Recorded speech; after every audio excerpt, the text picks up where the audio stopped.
Sí.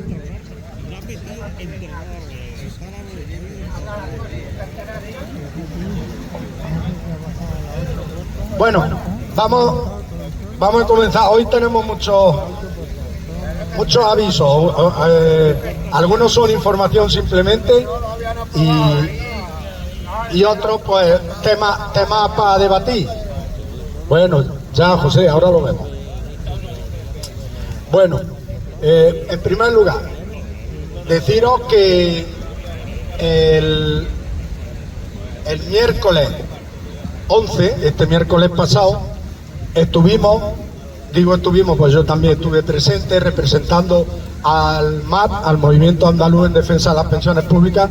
Estuvimos en el Congreso de los Diputados reuniéndonos con los grupos parlamentarios de izquierda, a los que le habíamos solicitado una reunión para hablar de muchos temas de pensiones, y además le solicitamos que a poder ser fuese en una reunión única, conjunta, aunque son distintos grupos y eso, pero para nosotros no vendría mal tener que ir 2 o 3 días según la fecha y la agenda de los grupos parlamentarios. Entonces accedieron y os voy a decir quiénes estuvieron presentes, lo que les planteamos y lo que se habló allí y lo que nos transmitieron también ellos. Estuvo presente el Bloque Nacionalista Galego, estuvo presente EH Bildu, estuvo presente Podemos, estuvo presente Sumar y estuvo presente Esquerra Republicana de Cataluña. No estuvo presente el PSOE, aunque estaba invitado y dijo que iba a acudir, pero resulta que el miércoles 11 era la comparecencia, mientras nosotros estábamos en una reunión, estaba la comparecencia del presidente del gobierno, la que hubo, y decían que no podían acudir y no acudieron.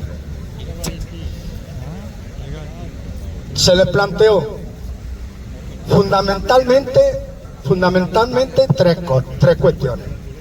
La que hemos hablado muchas veces, que los movimientos pensionistas del Estado español consideran que a pesar de que las pensiones mínimas se están elevando más que el resto, ahora mismo que ya llevamos 3 años de un periodo de subida que está previsto que sea de 4, 3 años de un periodo de subida en el que las pensiones mínimas suben bastante más que las pensiones con carácter general, aún así hay pensiones de 780 euros, de 730, de 830. Además, mucha cantidad de pensiones, cerca de 5 millones. El otro día cogimos el dato, lo estuvimos hablando aquí. El dato que yo miré es la nómina, la estadística de la Seguridad Social, la nómina de diciembre, era diciembre, y había 5 millones de pensiones por debajo de 1.000 euros, y de ellas 2,5 millones por debajo de 800, O sea que es considerable todavía el número de personas y el número de pensionistas, de jubiladas, de jubilados, que están con unas cantidades que a duras penas le permiten mantener una vida con mediana dignidad, mantener sus condiciones de vida, mantener los servicios y los suministros del hogar. De ahí cuesta tanto trabajo, por ejemplo, en épocas estivales como los inviernos o los veranos, pues mantener el hogar a una temperatura adecuada, todas esas cuestiones. Entonces, le planteamos eso, le planteamos.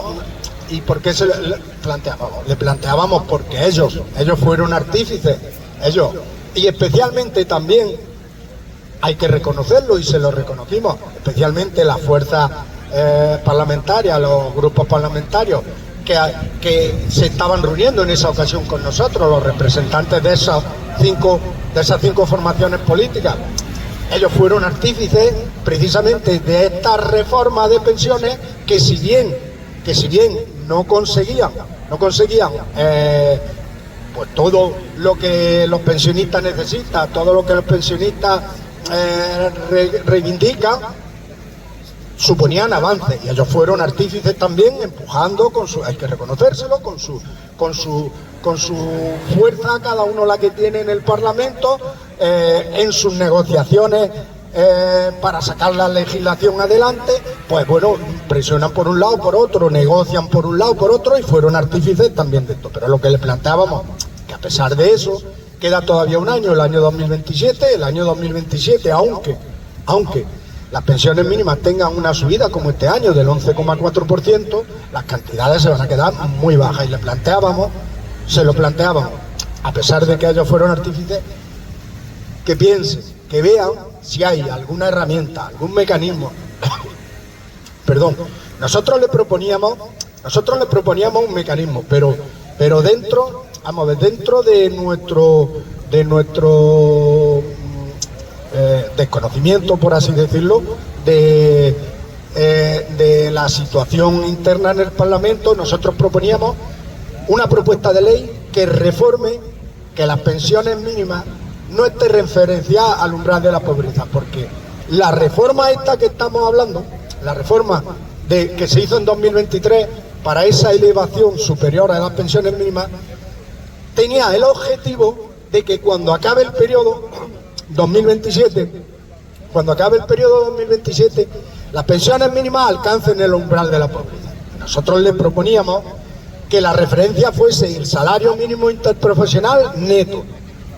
¿Por qué digo neto? Es un paréntesis nada más. Neto porque las personas y trabajadores activos que están ahora mismo en activo y están cobrando el salario mínimo interprofesional también tienen un descuento de seguridad social y todo que los pensionistas no tienen. Entonces nosotros no vemos justo ni vamos a demandar para los pensionistas una pensión superior a la que está teniendo el trabajador activo. El salario mínimo interprofesional neto, y que estén referenciadas a eso y que eso sea el objetivo. Eso era lo que le planteábamos. Una proposición de ley que modifique en concreto esa disposición adicional, una disposición adicional que ahí recogía en la ley esa 3 de 2023, una modificación para cambiar para cambiar la referencia y el objetivo de que las pensiones mínimas se igualen no al umbral de la pobreza, sino al salario mínimo interprofesional neto.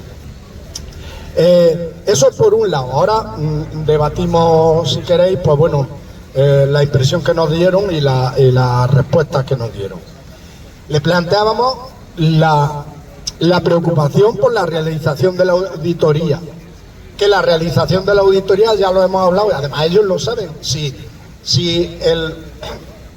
el artículo de la otra reforma, la que se hizo en 2021, la que mandataba que se realizara una auditoría a la Seguridad Social y estableciera los gastos impropios, que no son gastos en pensiones que había abonado durante años la Seguridad Social, cuando había más superávit, se estaba empleando en otros gastos de la Administración del Estado.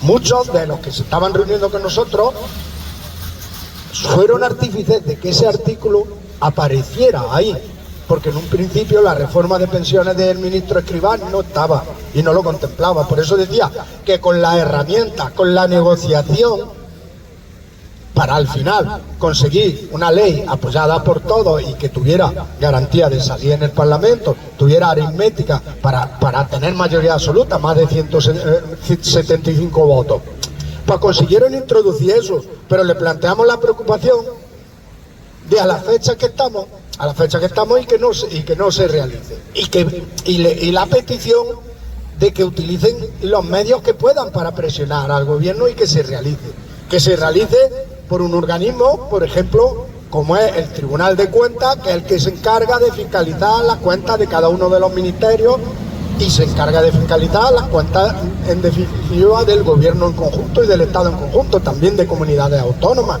En fin, que el organismo que tenemos en España se puede encargar de eso, que ya hizo un estudio. Bueno, no quiero extenderme mucho aquí porque no es un tema que tenemos ya muy manío. Ya hizo un estudio con el último año cerrado de cuentas de la Seguridad Social de 2018 y estudiando solo el periodo desde 2003 a 2018 y sacó que la Seguridad Social había abonado 103.000 millones de euros, en gastos corrientes del Estado, incentivos, bonificaciones, bonificaciones a contratos, muchas cuestiones, que las tiene que asumir el Estado y no con las cotizaciones de la Seguridad Social. Bueno, ya sacó en ese estudio eso, con un periodo de tiempo muy concreto y tal. Le planteábamos, primero, sacan eso, pero no establecen la forma en que se va a revertir. No establecen. Y sin embargo, la preocupación que le transmitíamos era que estamos oyendo machaconamente día tras día que la seguridad social no es sostenible, que no va a tener dinero para pagar las pensiones del futuro, que ahora el Estado le va a tener que hacer un préstamo, una transferencia. Pues vamos, si el Estado, aunque quien lo administra al final es el gobierno, pero el Estado tiene compartimentos y estamentos distintos. Si el Estado está en deuda con la seguridad social, ¿cómo puede, por un lado, ignorar eso, pelillos a la mar, y decir que le va a hacer un préstamo? Urge hacer eso, urge acotar eso. Está además recogido en la ley, se lo planteamos. Y otro tercer bloque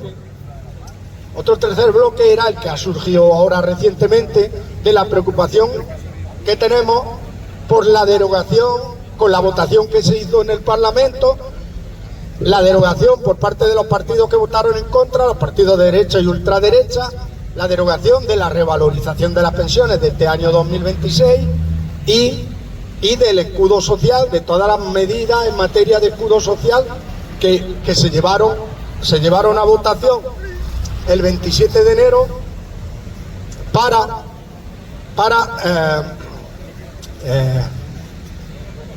no me sale la palabra, bueno, para confirmar el Real Decreto Ley que se había hecho de revalorización de pensiones y escudo social. Bueno, una cuestión. Primero, la respuesta de ellos se puede esperar y seguro que cuando la diga, pues vosotros también lo esperáis. Nos decían que fundamentalmente ellos tienen la fuerza numérica que tienen. El partido mayoritario no estaba allí presente, el PSOE tiene 121 diputados. Ellos tienen la fuerza numérica que tienen. Que la situación había cambiado incluso con respecto a la anterior legislatura, donde se hicieron esas leyes de reforma de pensiones. Leyes que, aunque incluso ellos decían que no eran lo que querían, pero pudieron conseguir introducir algo en esas leyes, introducir algunas cuestiones y algunas de sus visiones y de sus peticiones. La cuestión decía que antes no eran necesarios los votos de Junts y del PNV. Ahora son necesarios, además de sus votos, además de los votos del PSOE, son necesarios los votos de Junts y del PNV. Y decían que para la proposición de ley que le planteábamos podría ser un brindis al sol. Ellos decían una cosa: nosotros la podemos presentar. Nosotros, en cuanto a un número determinado de diputados, me parece que son pocos, no sé, son más de 35, quieren promover una proposición de ley, le dan entrada en el Parlamento y se debate y se vota. Pero lo que decía, eso puede ser un brindis al sol. Si no conseguimos, nosotros podemos llevar, si nos proponéis eso, estamos de acuerdo, si estamos de acuerdo y lo podemos proponer, pero eso puede ser un brindis al sol. La aritmética ahora mismo de los números para sacar eso adelante ha cambiado mucho. Tienen que estar convencidos más gente además de nosotros. Y era lo que nos planteaba. Y decía, y depende en gran medida de nosotros, que eso sí, los 5 grupos parlamentarios que se reunieron con nosotros dijeron que lo compartían, que estaban de acuerdo, pero dijeron, podemos llevar esa proposición de ley. Dice, hay otra herramienta. Otra herramienta es una propuesta de ley que la hace directamente el gobierno, si lo conseguís también, hablando con el PSOE, que haga una propuesta de ley, la hace directamente el gobierno, lleva un trámite inferior incluso a la proposición de ley. Y está el otro trámite, la iniciativa legislativa popular. Dice, la iniciativa legislativa popular, con una recogida de firmas, como ya más o menos tenemos conocimiento de cómo se promueve, le dais entrada en el Parlamento y se tiene que debatir. Pero nos advertían, el eje fundamental es que si no hay los apoyos suficientes, dice, y eso se consigue con convencimiento y con presión. Se consigue con que los demás grupos parlamentarios, nosotros no tenéis convención. Se consigue con que los demás grupos parlamentarios noten la presión, noten vuestro aliento en la calle y en la presión. Y nosotros sabemos que muchas de las cosas que se pudieron hacer en la anterior legislatura era por la presión que hacíais los pensionistas en la calle. Entonces, si no hay un elemento combinado de eso, difícil lo vemos. He intentado resumiros lo que ellos nos transmitían. De todas formas, en cuanto, enlazando con la otra cuestión, la preocupación por la revalorización del escudo social, ellos decían, ahora el gobierno, y lo explico porque el compañero José antes de empezar, justo antes de empezar, estaba planteando, bueno, ¿y cómo está lo de la subida de las pensiones? Lo dijimos, pero lo explicamos otra vez. ¿Cómo decayó el anterior Real Decreto Ley que llevaba las medidas de revalorización de pensiones y llevaba todas las medidas del escudo social? ¿Cómo decayó? Porque votaron en contra Partido Popular, Vox, Junts y Unión del Pueblo Navarro. El gobierno ha hecho dos decretos leyes distintos, uno para revalorización de las pensiones y otras medidas de seguridad social, y otro para todas las medidas del escudo social. Estuvimos leyéndolas, son muchísimas, ahora si queréis le damos un repaso. Todas las medidas del escudo social. Esos son reales decretos ley. El procedimiento parlamentario, los reales decretos ley, es que el gobierno los puede aprobar en Consejo de Ministros, como ha aprobado ya con posterioridad el día 2 de febrero, ha aprobado con posterioridad ya esos dos reales decretos ley nuevos, porque había decaído el otro por el voto en contra. ¿Qué pasa en el mes de febrero? En el mes de febrero siguen teniendo vigor. Lo único que los reales decretos ley, el gobierno tiene potestad para presentarlos y entran en vigor al día siguiente, pero en un plazo de un mes tienen que ser ratificados otra vez por el Parlamento. Y estamos todavía en esa situación. Le planteamos, nos dijeron, ahora mismo con el calendario de plenos del Parlamento, todavía la mesa del Parlamento, el gobierno no ha decidido llevar a corroborar el Real Decreto Ley, que esa era la palabra que antes no me salía. Bueno, llevar a corroborar el Real Decreto Ley. Dice, todavía no está previsto, dice, y hay 2 semanas, que era la semana pasada, que era el día 11 cuando nos reunimos con ellos, y esta semana. Dice, ni en esta semana ni en la que viene va a pleno. No sabemos si irá a pleno en la última semana de febrero o la primera de marzo. Después, acabar la reunión, recibimos un mensaje de un grupo parlamentario que dijo que lo más probable, le habían dicho que lo más probable que la primera semana de marzo, el jueves de esa semana de marzo, los lleven a corroborar. Pero estamos en la misma situación. Sí, tanto el decreto de revalorización de pensiones como el del escudo social, si no tiene 176 votos, el resultado de la anterior votación fueron 179 votos en contra y 171 votos a favor. Eso fue el resultado. Si en esta ocasión no tiene el apoyo de 176 diputados, otra vez decaen estos reales decretos ley. De ahí la importancia de los momentos que estamos viviendo. De ahí también la importancia, la reunión, decir que la impresión mía fue muy productiva, porque te da ocasión, aunque no se comprometan a mucho, pero te da ocasión de ver de primera mano cómo ven ellos la situación. Te dan claves para ir viendo por dónde se pueden mover los acontecimientos políticos, las aprobaciones, las alianzas. Nos dijeron también, hay otra cosa. Dijeron, a lo único que sí nos podemos comprometer ahora, dice, es que tenemos pendientes los presupuestos generales del Estado.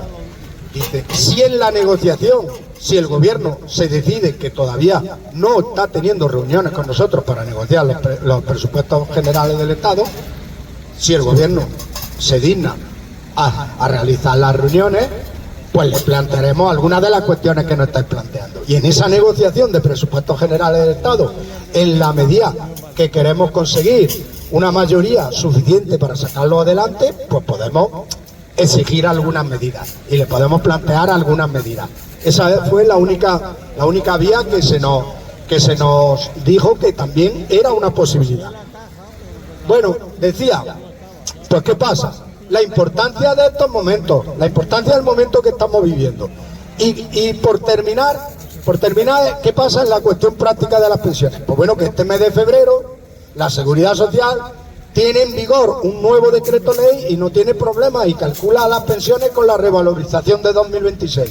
Pero si no se aprueba, otra vez decae y otra vez volveríamos a la situación de que las pensiones tienen el valor del año 2025. Ese es el procedimiento parlamentario. Y decía, entro en la segunda parte. Decía la importancia que tiene. Por eso, los movimientos de pensionistas habíamos dicho que como no se note una movilización, no se note un rechazo, no se note la presión de los movimientos pensionistas, en concreto para estos decretos, a los grupos parlamentarios que lo han rechazado, a los grupos parlamentarios que no han tenido en cuenta la influencia tan grande que tiene la revalorización de las pensiones en 9,5 millones de pensionistas, que no han tenido en cuenta la influencia que tiene el escudo social en multitud de personas que, como decíamos, son las personas más vulnerables, las personas más desfavorecidas, son las que se encuentran protegidas por estas medidas. Si decaen esas medidas, entra en vigor, por ejemplo, lo que planteaban en concreto estos grupos que lo rechazaron, los grupos de derecha y ultraderecha, lo que planteaban que no estaban de acuerdo y que les molestaba. Decían, bueno, nosotros estamos dispuestos a apoyar la revalorización de las pensiones, pero no estamos de acuerdo con el decreto de prórroga o moratoria de los desahucios sin solución habitacional para familias vulnerables, porque eso es favorecer a los ocupas. Esa es la explicación y eso es la explicación que damos. Bueno, la importancia es, si no entra en vigor, si no entra en vigor, hay calculado que actualmente hay 60.000 familias que se están acogiendo a ese decreto, que ya explicamos que es un decreto que se habilitó con motivo de la crisis del COVID, de muchas familias que se quedaron sin empleo, sin posibilidades, sin recursos para poder pagar su alquiler, para poder pagar su renta.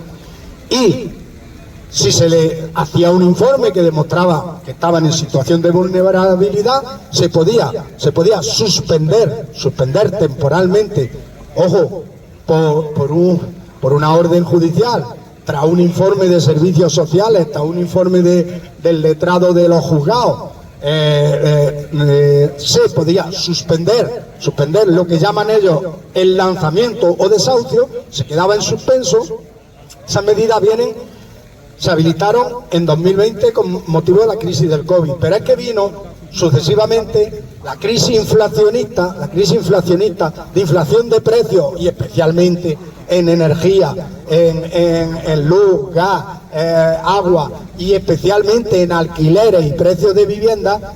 Vino la guerra de Ucrania, que trajo una crisis, y entonces se vienen prorrogando. ¿Por qué? Porque la situación de necesidad sigue existiendo.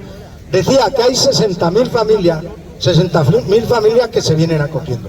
¿Qué pasa, por ejemplo? Ya hemos visto qué pasaría si no se ratifica el Real Decreto Ley de la revalorización de las pensiones. ¿Qué pasa si no se ratifica el Real Decreto Ley de protección del escudo social? Pues si no se ratifica este Real Decreto Ley, tenemos una cuestión. El procedimiento judicial, que solo está en suspenso, la ley sigue existiendo. La ley de la vivienda que permite desalojar a una familia sigue existiendo. Solo está en suspenso y por una orden judicial. Bueno, pues el procedimiento sigue adelante y en un periodo de 15 días a un mes, en un periodo corto, esas 60.000 familias se verían en la calle. Eso es lo que pasaría. Pasaría también que decaerían todas las medidas que hablamos el otro día. Medidas, por ejemplo, como un aumento en el bono social eléctrico para personas vulnerables, que recogía una bonificación de un 40 y tantos por ciento, 42, 43, para personas vulnerables y de un 57,5% para vulnerables severos. Decaerían otra serie de medidas que ya la estuve relatando el otro día. Decaerían todas estas medidas. Y decía, estos partidos no han pensado en eso, ¿no? O si han pensado, es que resulta que es lo que quieren. Resulta que lo quieren y lo desean. No han pensado, las familias vulnerables no han pensado en todas las personas que se pueden ver perjudicadas por esto, no han pensado, nosotros sí, que hay muchas personas mayores que en aquel tiempo, hace 4 o 5 años, tenían un precio de alquiler de vivienda. Progresivamente han ido viniendo fondos buitres que se han hecho con el edificio y le han subido hasta el doble, personas mayores y pensionistas, le han subido hasta el doble el alquiler y no pueden pagar con su pensión, no pueden pagar esa renta.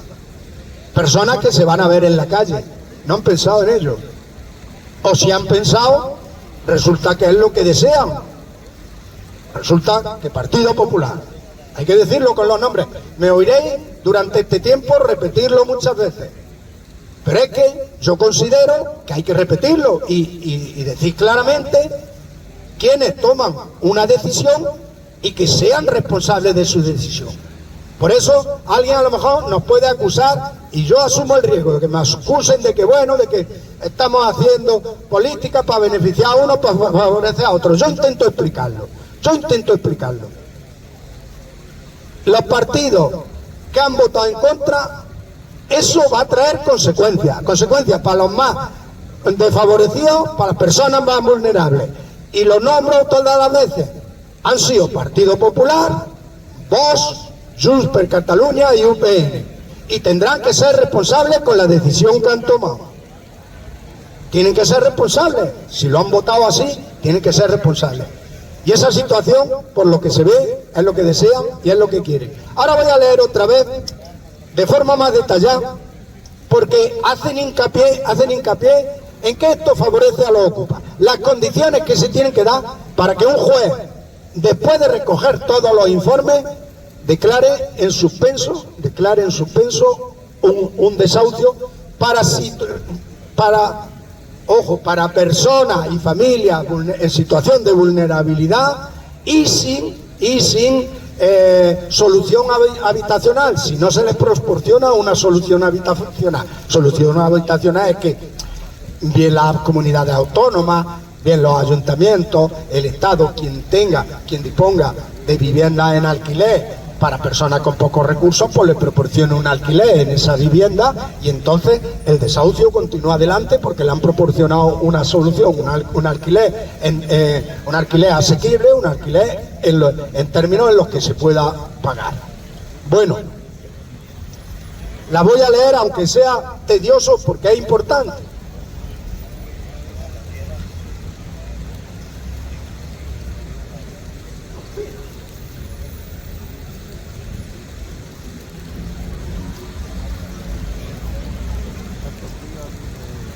Primera condición, que las viviendas pertenezcan a personas jurídicas, bancos, fondos buitres, fondos de inversión, o personas físicas que sean titulares de 10 o más viviendas.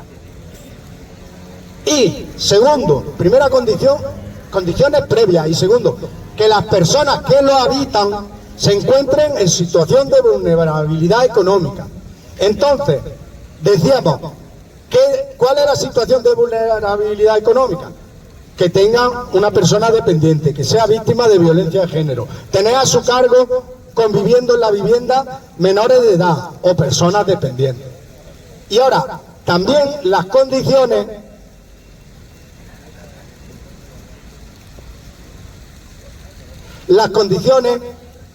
que estudia el juez y que le tienen que proporcionar recabándolas por el letrado judicial a los servicios sociales y a todos los servicios de las administraciones, ayuntamientos, a quien sea, las condiciones para poder el juez suspender el lanzamiento o desahucio.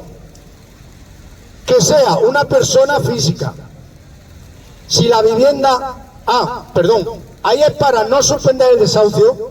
No se suspende el desahucio si perteneciendo a una persona física la vivienda, si siendo propiedad de una persona física, constituye su vivienda habitual o su segunda vivienda.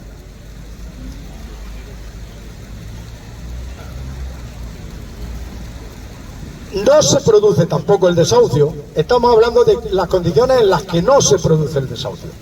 Cuando la vivienda sea de una persona física o jurídica, pero lo tenga cedido con contrato a otra persona de la cual constituya su domicilio habitual o segunda residencia. Tampoco se puede suspender el desahucio. 3. Cuando la entrada en el edificio haya sido con intimidación o violencia contra las personas. En ese caso no se suspende el desahucio.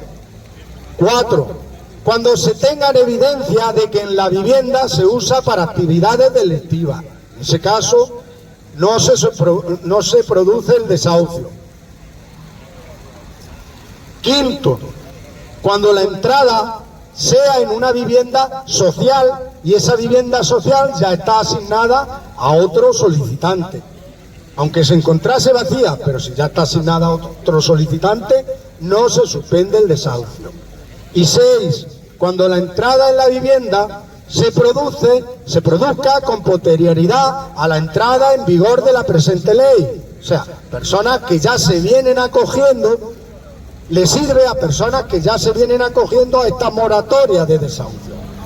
Y muy importante, lo dije el lunes pasado, pero hay que repetirlo muchas veces, porque esta cuestión es muy sensible. Y ya digo, te acusan de que protege a los ocupas, que protege a no sé qué. La compensación para los propietarios. Para los propietarios, el artículo 2 del Real Decreto Ley dice: la compensación consistirá en el valor medio del alquiler de una vivienda en su entorno, más los gastos corrientes que el propietario acredite y que ha tenido que acometer. Para ello, presentarán una solicitud en cualquier momento, mientras se está produciendo, o si se le ha producido 2 meses una ocupación de vivienda que no le han abonado el alquiler, o hasta el 31 de enero de 2027 como fecha tope. Y el artículo 4 de esa ley, el artículo 4 habilita a las comunidades autónomas para que puedan utilizar los recursos del plan de vivienda estatal, los recursos que reciben del plan de vivienda estatal, para que se puedan utilizar para sufragar estas compensaciones a los propietarios. Esa es la ley, esa es la conclusión. Que no nos cuenten milonga, que no nos cuenten milonga. Tendrá su dificultad. Habrá que reconocer, yo por lo menos, aquí hay que verlo a nivel personal, habrá que reconocer que a la persona, que en estos casos, fijaros, ahora después hablaremos de a quién intentan proteger, que habrá que reconocer que a la persona que le ocupen una vivienda, que ojo, no puede ser ni su primera ni su segunda residencia, que a la persona que le ocupen una vivienda y no le abonen el alquiler, pues no va a querer esa situación, no es agradable. Pues tiene mecanismos para recibir la compensación. Nadie le está pidiendo que él tiene que asumir la obligación que tendría el Estado de proporcionar una solución habitacional. Pero como es un hecho que se ha producido, lo contrario sería echar a 60.000 familias a la calle. Y en eso es lo que hay que pensar, y en eso es en lo que no han pensado. Lo que sí han pensado, por eso decía, lo que yo creo, lo que sí han pensado es más que nada en estos fondos de inversión, fondos buitre, además fondos, muchos de ellos internacionales, que en los últimos años están acaparando la mayoría de los edificios y de vivienda en alquiler. Además con técnicas de ese tipo, técnicas de comprar un edificio entero, un edificio donde todavía le quedan 2 o 3 familias en alquiler con renta antigua, y presionarlo de toda forma y todo tipo esperando a renovar el contrato y en el contrato que le cueste pues casi el doble que lo que estaban abonando, si no más. En eso sí que han pensado. Está claro en quién han pensado. Eso por lo menos lo digo yo, ya es mi opinión. Está claro en quién han pensado. En quien no han pensado en las personas y familias vulnerables. Eso es lo que se está decidiendo ahora. Y por eso las organizaciones de pensionistas, primero por el Real Decreto Ley de revalorización de las pensiones, pero segundo también por el Real Decreto Ley de protección y de medidas del escudo social, hemos convocado para este fin de semana, los días 21, 22, 23 incluso, hemos convocado movilizaciones, junto con movimientos sociales de la defensa del derecho a la vivienda, con la plataforma afectada de hipoteca, en cada lugar, en cada provincia, con quien se ha querido unir en la convocatoria, unas convocatorias, y aquí en la provincia de Jaén hemos convocado ya. Por eso hoy quiero anunciar, vamos a hacer lo posible todos los que podamos por acudir a Jaén, el sábado 21, en Jaén, sábado 21, de 12 a 1, a las 12 de la mañana, una concentración, los movimientos pensionistas junto con otros movimientos sociales, una concentración en la Plaza Los Jardinillos. Eso es la plaza que hay cerca del Paseo de la Estación, donde está el edificio de correo. En la Plaza Los Jardinillos una concentración de 12 a 1. Pondremos desde Linares los coches, como siempre, los coches particulares. La plataforma compensará para abonar el combustible. Quien pueda, disponga también de su coche, que lo diga y lo ofrezca. Y quien no disponga de coche, que se apunte. Nos organizaremos como siempre. Es a las 12, pues a las 10:30 nos veremos aquí en Santa Margarita. Quedaremos aquí. Ahora nos decís los que podéis acudir. Si no, nos llamáis por teléfono, los que podéis acudir, los que disponéis de coche. Es importante que acudamos. Es de 12 a 1, luego volvemos a nuestra localidad, cada uno a continuar con sus tareas, con su ocio, con su tiempo libre, como quiera. Entonces es importante esa cuestión. Luego tengo que hacer, decía que viene la actualidad viene cargada, pero estos son ir dando avisos. No sé si darlos antes de que se pase más el tiempo y luego debatimos sobre todas estas medidas. Lo dicho, lo de las personas, para que nos concienciemos y acudamos todos los que podamos el sábado a Jaén. El que disponga de coche, que lo diga. Si dispone de coche, a lo mejor necesitamos 3, 4 coches. Tenemos otra cosa, recordatorio. El día 6 de marzo en Jaén se hace la presentación del documental sobre la situación de la sanidad pública andaluza, que se llama Salud no responde. Acudiremos a esa presentación como plataforma, que formamos parte de la plataforma provincial. Acudiremos 5 personas, pero justo al día siguiente tenemos previsto aquí en Linares tenerlos todos presentes. Sábado día 7, en la sala de exposiciones temporales del Pósito, en la segunda planta en el Pósito, sala de exposiciones, la proyección del documental y luego un debate sobre la situación de la sanidad pública andaluza, de 11 a 1, sábado día 7, de 11 a 1. Ese es el recordatorio. Luego lo haremos más porque todavía quedan fechas. Otra cosa, que para eso no quedan fechas. Habréis visto que en el chat, los que estéis en el chat que tenemos en la plataforma, hemos compartido una videoconferencia que hemos organizado las plataformas de Andalucía, que vamos a hacer un encuentro de plataformas. Ahora hablo también del encuentro. Vamos a hacer un encuentro de plataformas de pensionistas de Andalucía, y hemos organizado también una videoconferencia sobre las pensiones y la sostenibilidad. La conferencia es del economista Juan Torres López, que es catedrático de universidad en Sevilla, un economista y además muy preocupado siempre por las pensiones públicas y muy documentado. Es una autoridad en esta materia. Será este martes 17 a las 6 de la tarde. Ya veréis que el enlace, la videoconferencia, el enlace viene en el cartel. Compartiremos otra vez el cartel. Es mañana, martes, a las 6 de la tarde. Es interesante. El tema es El tema es, ¿son sostenibles las pensiones?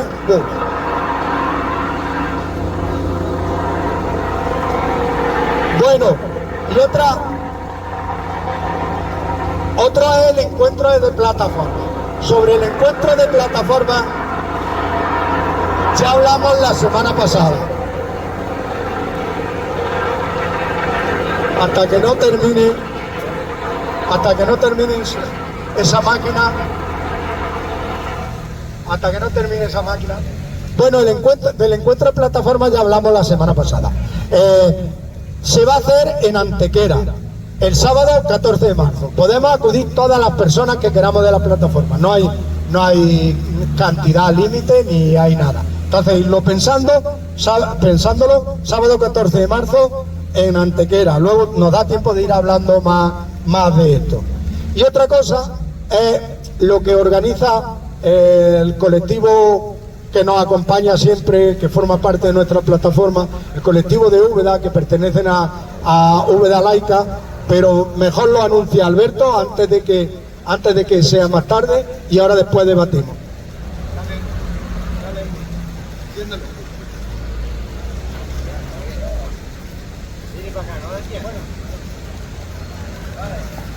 Buenos días. Este jueves 19 en el Hospital de Santiago, en el Auditorio del Hospital de Santiago, Úbeda Laica ha organizado una nueva conferencia. En este caso el ponente es Baltasar Garzón, que si alguno no lo conoce, pues que se meta en internet y ya ves quién es este hombre, que nos va a dar una conferencia sobre progresismo, justicia y derechos humanos, que es el campo donde lleva trabajando desde que lo echaron de la carrera judicial por todo el mundo. Será a las 8 de la tarde, y como el Hospital de Santiago está en obra, los que vayáis, está en obra la parte delantera. Entonces ahora se entra por el patio lateral, hay una puerta lateral donde ponen, si había fijado, está por allí alguna vez, ponen cosas para chiquillos de Navidad. Entonces se entra por allí, en la redonda de Santiago. Será el jueves a las 6 de la tarde. Dime, Antonio. Jueves a las 6 de la tarde. Sí, el jueves 19. Jueves 19, 6 de la tarde, Hospital de Santiago, entrada por el lateral. ¿Vale? Pues gracias. Seguro que estará muy interesante. Nos reímos porque dos cuestiones muy interesantes y se pisan una a otra. La otra cuestión la va a decir José Valentín, que también es el jueves. Yo creía que lo de Úbeda era el miércoles, pero bueno, ese jueves. Aquí es que el jueves, aquí en la biblioteca, en la segunda planta, en la sala de conferencias, hacemos una charla de las nuestras que se llama Los presupuestos municipales de Linares para este año.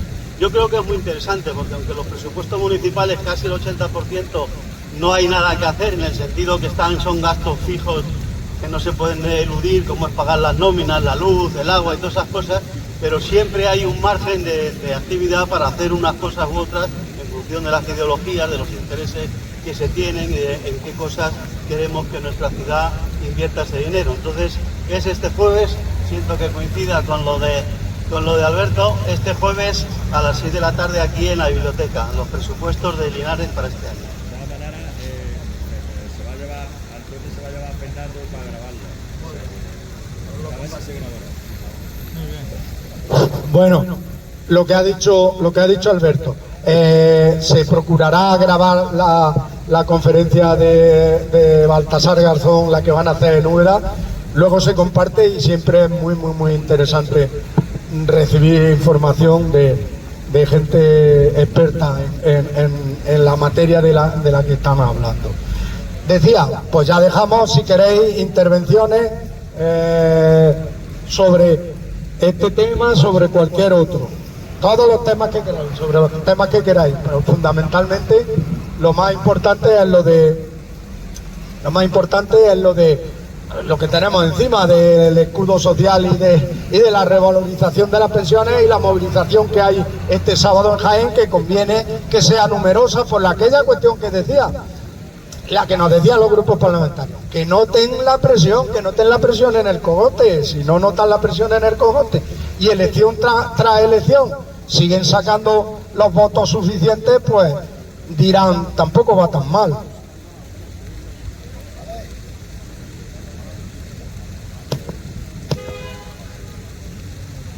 A ver, sí. ¿Alguien que quiera ¿Alguien? decir algo? Si no, ¿Alguien? No quiere nadie, ¿no? José, déjale a Juan. Juan. No, creí que había pedido. No, perdona. Entonces nada.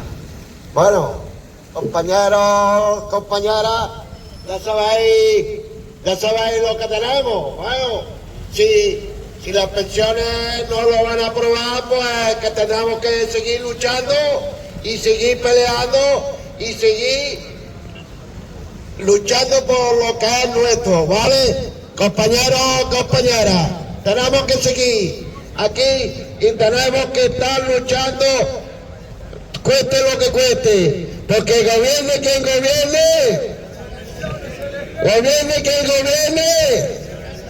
¡vamos, fuerte! ¡Gobierne quien gobierne! Las pensiones se defienden. ¡Claro, compañero! Bueno, yo, si no pedís la palabra, bueno, voy a informar de una cosa con respecto, por ejemplo, a todas estas movilizaciones. Está habiendo movilizaciones en todo el Estado porque la verdad es que es una catástrofe si no se ratifican estos dos reales decretos. El día 12, jueves, el jueves día 12 hubo una manifestación, por ejemplo, está habiendo una manifestación en Granada. Voy a leer la nota que nos enviaron desde Granada, pues gente de TOS Desahucios.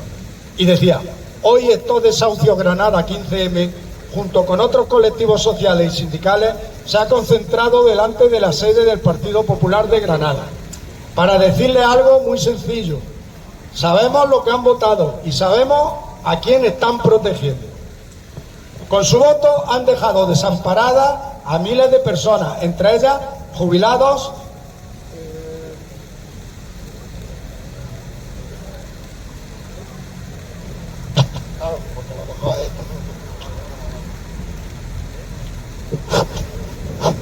sí, entre ellas jubilados y jubiladas que después de toda una vida trabajando ahora pueden ser desahuciados sin alternativa habitacional.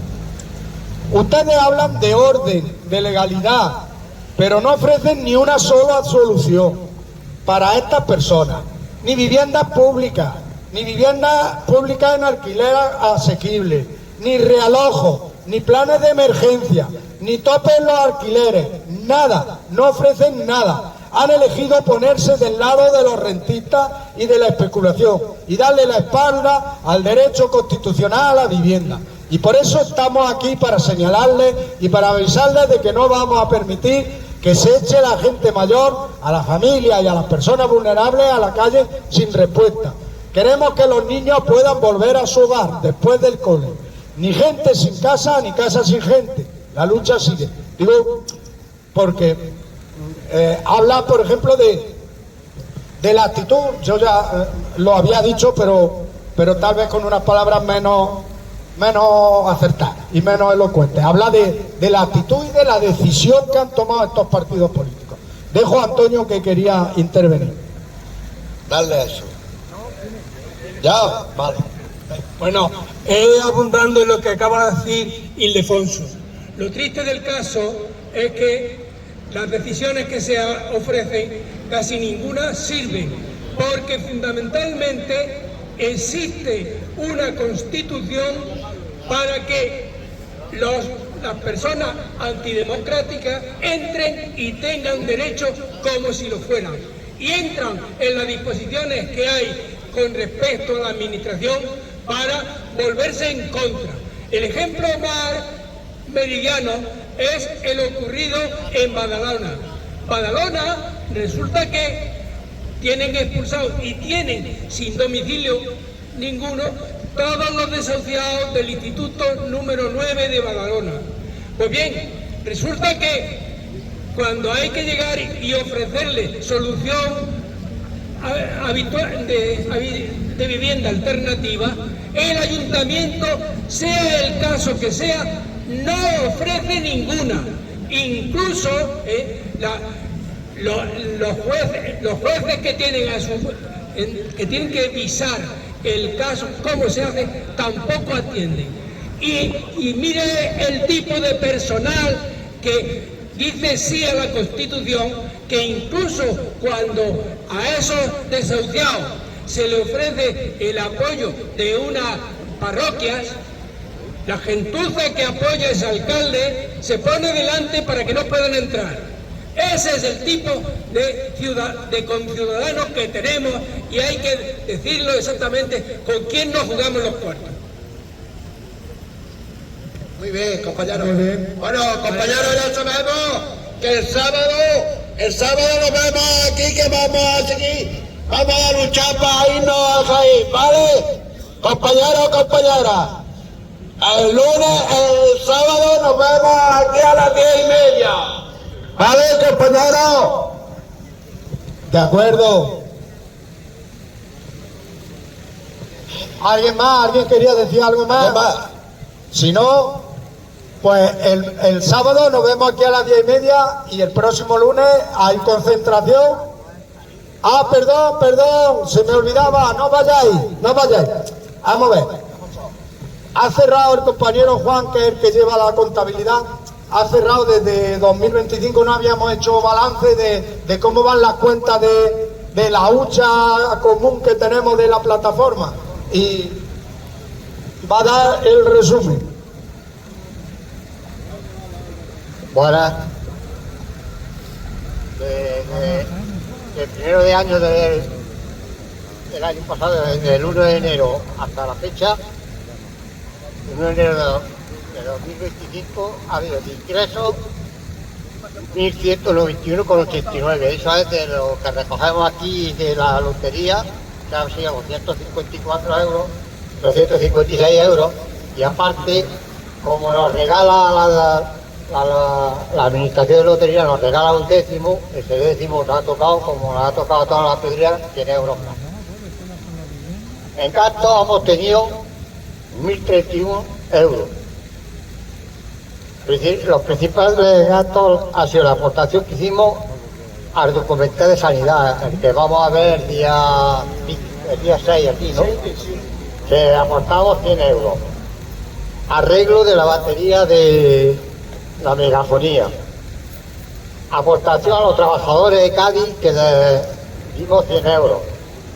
La aportación al viaje de Madrid, que nos supuso unos gastos de 345 euros. La compra de 15 decretos, que nos costó 105 euros. La compra de los micros nuevos, que hemos comprado 2 micros nuevos, que son 62 euros.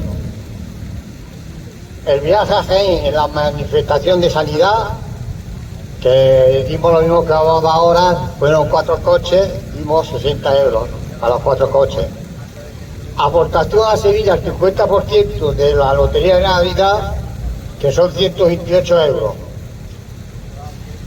En caja teníamos el 1 de enero de 1925, 572,84.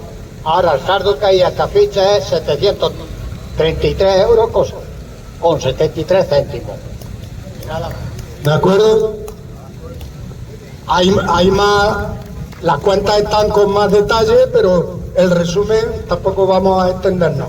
Se pueden ver, si alguien tiene interés, se pueden ver las cuentas y los gastos uno por uno.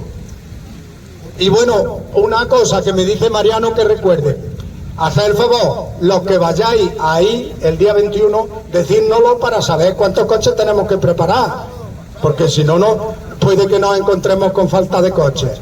Entonces, nos lo decís y os apuntáis.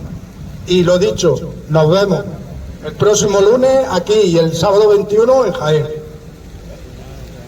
Porque gobierne que gobierne, Se defiende. gobierne que gobierne. Las pensiones se defienden. Vamos, compañeros, compañeras, que nos vamos a ver aquí el sábado para irnos a Jaén. Porque gobierne que gobierne. ¡Vamos! compañeros, compañeras.